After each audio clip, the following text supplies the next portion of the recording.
ley indiana, ¿no? Es decir, las leyes de Indias.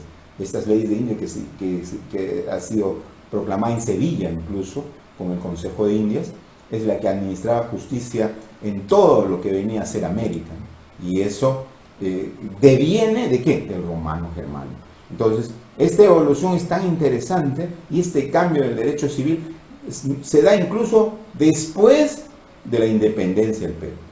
Nosotros hemos tenido la independencia del Perú el 28 de julio de 1821, pero hemos sellado la independencia el 9 de diciembre de 1824, ¿no? Con José Antonio de Sucre, el gran libertador en las pampas de Ayacucho. Este cambio radical evoluciona dentro del tiempo con el gran libertador don Simón José Antonio de la Santísima Trinidad Bolívar, Palacios Ojos, Simón Bolívar, el gran conocido libertador, que, bueno, trata de modificar en la Constitución. Sin embargo, ahí tenemos esas primeras constituciones, el cambio libertador, pero el derecho, propiamente el derecho, prosigue como tal. Teníamos siempre las leyes de Indias. ¿Hasta cuándo? Varios años a posteriori, porque el primer Código Civil peruano se da ¿en qué año? 1852. Mire la diferencia de 1821. Anote. Independencia del Perú, 1821. ¿No? La capitulación española, 1824, el 9 de diciembre, con el libertador José Antonio de Sucre, ratificado por el libertador don Simón José Antonio de la Santísima Trinidad Bolívar, Palacios Ojos. Toda esta visión de 1824 recién la consolidas en el primer Código Civil peruano. ¿Cuándo? 1852. Fíjense, todavía mucho tiempo después, ¿no? Entonces hay una aplicación del derecho propiamente del indiano hasta después de la independencia del Perú. Estos efectos son trascendentes e importantes, porque eso nos refleja a nosotros ese gran aporte que hemos tenido tanto del Corpus Juris Civilis como del Corpus Juris Canonici, que nos da una evolución interesante de lo que viene a ser el derecho. El Corpus Juris, ¿con quién? Con Justiniano, el Corpus Juris Canonici, con uno de los grandes gestores, Santo Tomás de Aquino, y de ahí hacia adelante una visión de Accurcio para hacer una consolidación de los mismos y teniendo una visión. ¿Cuál es? La visión ya de la codificación. Hasta Santo Tomás de Aquino y el Corpus Juris Civilis y el Corpus Juris Canonici teníamos la idea de ¿qué? Del códice, o sea, un conjunto de normas y leyes y una aplicación. Pero a partir de la era de la codificación, con el primer Código Civil del mundo de 1804, expeditado por Napoleón, que es el Códice Civil, es el primer Código Civil del mundo. Es decir, a partir de 1804 recién cambiamos con la idea de código. ¿Qué es el código? Un conjunto de leyes ordenadas, sistematizadas, que nos permiten esa visión, ¿no? Esa visión que luego vamos a tener un criterio de cómo interpretar, argumentar el derecho. Fíjense, es interesante, ¿no? El Corpus Juris Civilis no solamente era de derecho civil, era también de derecho penal. Pero así, el Corpus Juris Canonici había lecciones de derecho civil y derecho penal. Pero ya a partir de 1804, ya primer Código Civil y más adelante primer Código Penal. Y así progresivamente Código de Enjuiciamientos Penales y así también el Código Procesal.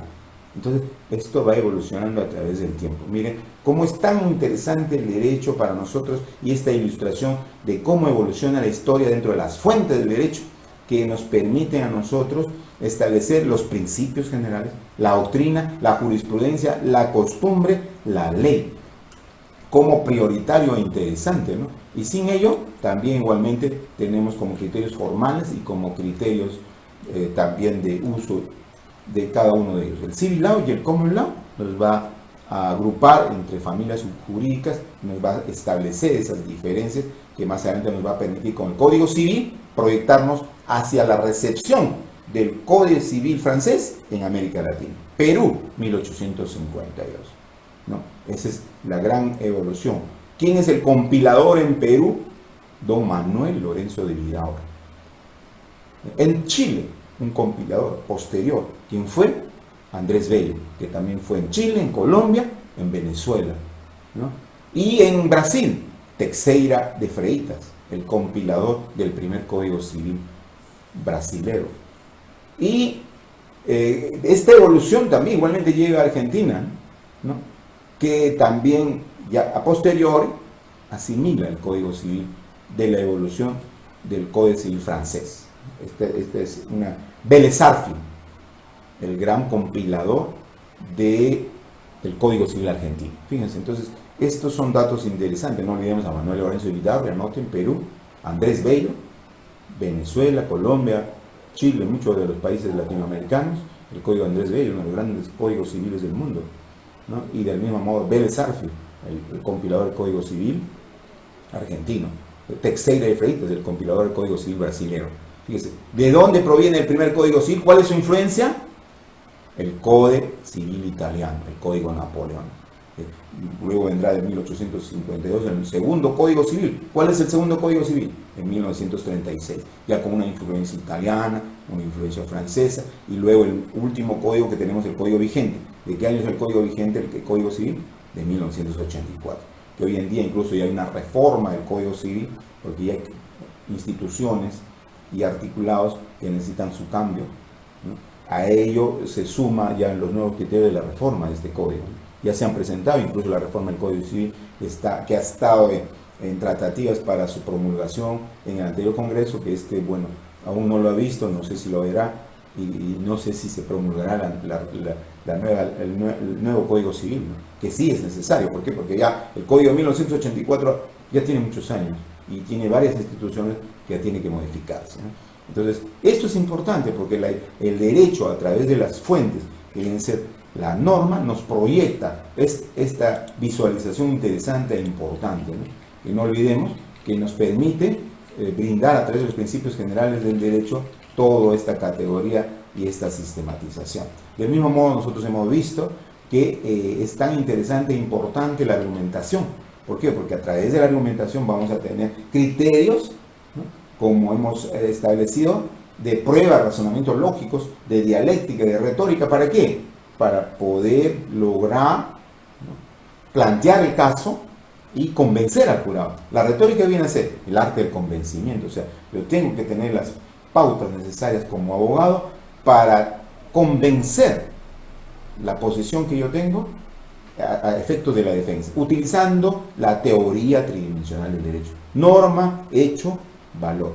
Ya hemos dado bastante referencia al respecto, tareas en casa para que ustedes puedan tener esos criterios interesantes de diferenciación de la teoría tridimensional del derecho, que muy bien lo señala y lo precisa Miguel Reale, un jurista brasilero, que nos permite a nosotros evolucionar en el tema del planteamiento y la argumentación, que esa argumentación tiene que estar relacionada a pruebas, a razonamientos lógicos, y también tiene que estar dentro de los efectos de la probanza, del hecho de refutarlo, de la dúplica, de la réplica, de respecto a la dialéctica, ¿no? Que eso nos imprime en nosotros un mejor criterio de esta posición, ¿no? Y no olvidemos que este arte de argumentarlo está propugnado por Hegel, y Hegel señalaba: en el derecho no siempre gana el que conoce el caso, sino el que sabe cómo argumentarlo. Eso es también importante e interesante, que ya lo dijimos en la clase anterior, que es uno de los